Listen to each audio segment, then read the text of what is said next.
Halo, Assalamualaikum. Hari ini kita akan belajar materi prakarya dan kewirausahaan kelas 11. Materi hari ini adalah sistem produksi kerajinan dari bahan limbah berbentuk bangun datar.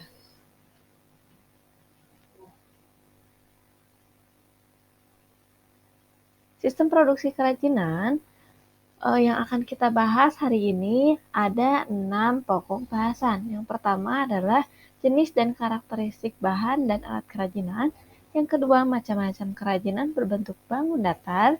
Yang ketiga, teknik produksi kerajinan. Yang keempat, tahapan proses produksi kerajinan. Yang kelima, jenis dan kegunaan bahan kemasan.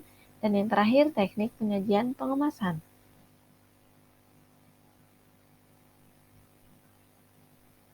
Nah, untuk jenis dan karakteristik bahan alat kerajinan, di sini ada dua jenis, yakni ada dari limbah organik dan limbah anorganik. Limbah organik ini merupakan limbah yang bisa dengan mudah diuraikan atau mudah membusuk.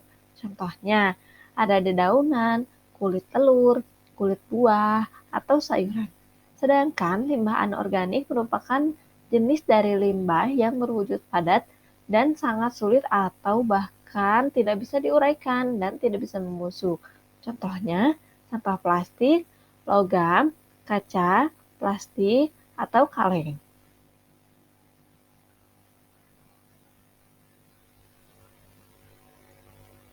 Selanjutnya ada macam-macam kerajinan limbah berbentuk bangun datar.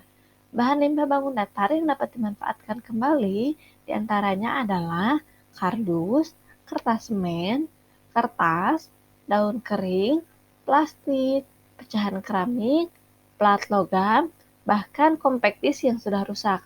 Kalian tahu kompaktis kan? Itu loh kaset CD yang biasa digunakan untuk kalau zaman dulu tuh biasanya untuk menyetel musik, kalau zaman sekarang biasanya untuk mengunduh video supaya jadi rekaman permanen gitu ya. Nah, bahan-bahan itu bisa dibuat menjadi kerajinan yang memiliki nilai estetika. Nah, di slide ini juga Ibu menampilkan beberapa contohnya ya. Di situ ada contoh kerajinan dari daun kering, plat logam, dan sebagainya. Selanjutnya ada teknik produksi kerajinan. Nah, terdapat beberapa macam teknik produksi yang dapat dipilih produsen untuk melakukan produksinya. Di antaranya ada proses fabrikasi, proses ekstraktif, proses sintesis, proses analitis, dan proses assembling atau perakitan. Kita bahas satu-satu ya. Proses fabrikasi ini adalah proses yang menggunakan alat untuk dijadikan bentuk baru tanpa harus sejenis dengan aslinya. Contohnya, proses pembuatan sepatu, proses pembuatan tas. Nah, itu kan dia asalnya sepatu itu dan tas itu dari kulit, lalu dibuat sedemikian rupa menjadi sebuah kerajinan yang bernilai. Selanjutnya ada proses ekstraktif. Proses produksi ini dijalankan dengan mengambil bahan baku langsung dari sumber alam. Contohnya pertambangan. Lalu selanjutnya ada proses sintesis. Proses ini mengkombinasikan beberapa produk dalam suatu bentuk produk. Contohnya perusahaan obat-obatan dan kimia. Selanjutnya proses analitis. Proses ini menguraikan atau memisahkan dari suatu bahan mentah tertentu menjadi beberapa macam bentuk yang menyerupai jenis aslinya. Contohnya ada BBM misalnya. Itu kan dia sudah diolah ya, tapi bentuknya masih mirip seperti bahan bakunya. Lalu ada juga aspal misalnya. Yang terakhir ada proses assembling atau perakitan. Nah, proses assembling ini dia adalah merakit beberapa produk jadi atau produk setengah jadi menjadi produk baru tanpa merubah bentuk fisiknya. Contohnya perusahaan mobil, pesawat terbang, kendaraan bermotor gitu ya. Itu dia merakit dari beberapa bahan baku. Jadi si bahan bakunya contohnya lampu. Lampu tetap aja lampu bentuknya kayak gitu, tapi lampu dan stang motor, mesin dan sebagainya mereka dirakit sedemikian rupa menjadi sebuah kendaraan. Selanjutnya ada tahapan proses produksi kerajinan limbah berbentuk bangun datar. Nah, urutan dalam sebuah proses produksi kerajinan ini dapat dikembangkan menyesuaikan lingkungan dan budaya setempat. Salah satu contoh yang dimiliki bangsa kita adalah jenis kerajinan payung tradisional yang biasanya digunakan sebagai alat untuk menyajikan tari payung. Nah, kali ini kita akan membahas tentang contoh proses tahapan produksi kerajinan payung yang berasal dari bahan kertas semen. Tadi ingat kan, kertas semen itu salah satu contoh kerajinan berbentuk bangun datar. Nah, berikut ada tahapan yang dapat digunakan untuk membuat kerajinan. Yang pertama, menyiapkan bahan dan alat. Yang kedua, membuat batang payung dan penyangga yang berasal dari bambu muda dengan diameter 5 cm. Yang ketiga, membuat pola melingkar untuk menutupi penyangga payung. Yang keempat, membuat lipatan payung secara melingkar untuk menutupi penyangga. Yang kelima, merekatkan kertas dengan bambu sebagai penyangga.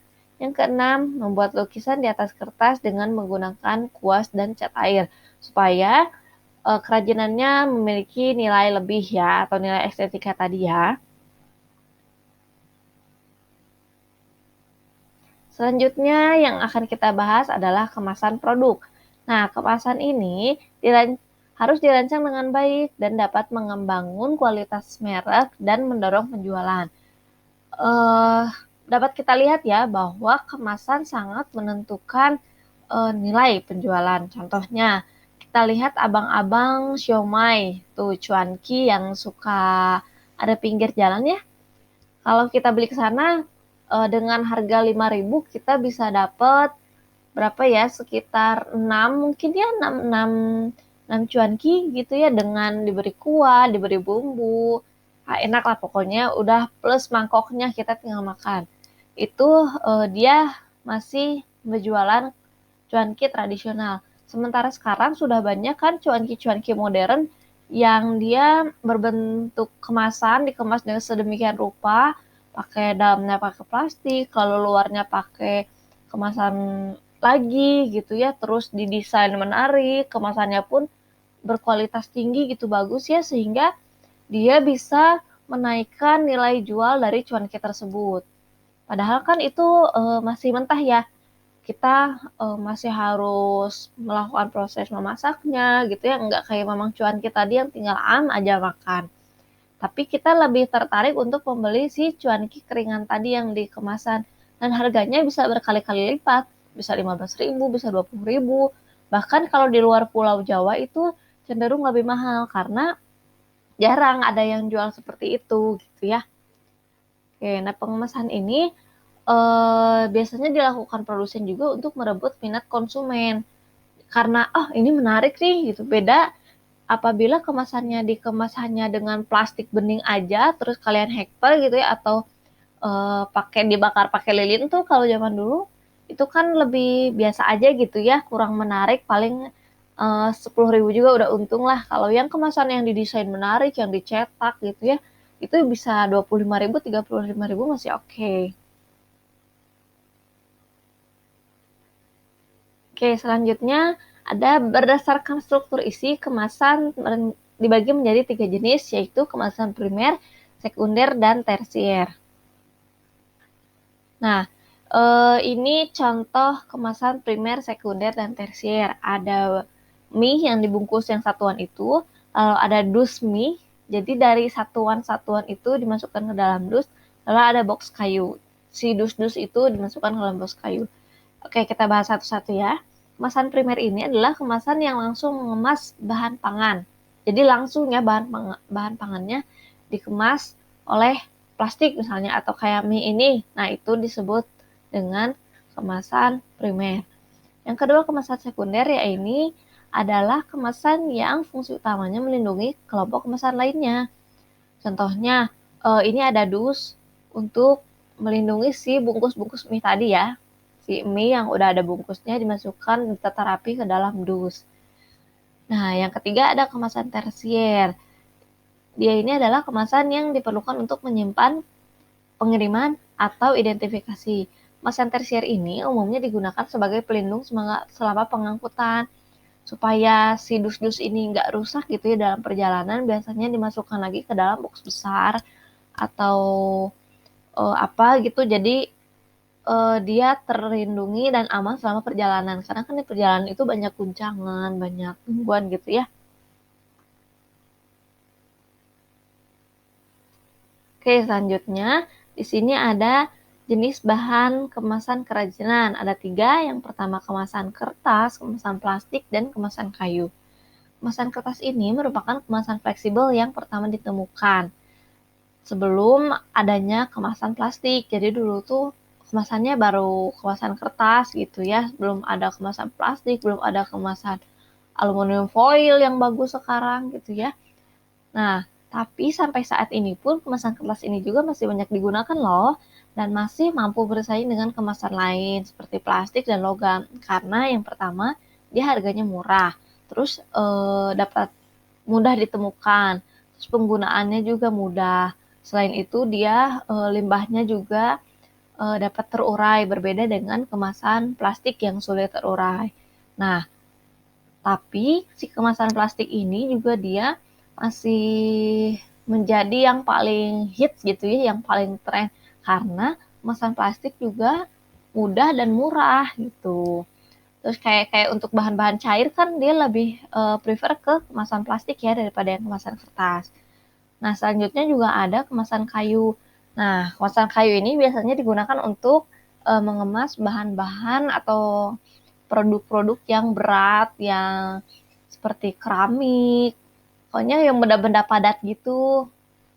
Nah, tapi masalahnya persediaan kayu untuk bikin kemasan ini juga sudah semakin menipis gitu ya karena banyaknya pohon yang ditebang, tapi kurangnya penanaman kembali itu kurang gitu. Jadi malah semakin langka tuh si kayu-kayunya gitu ya.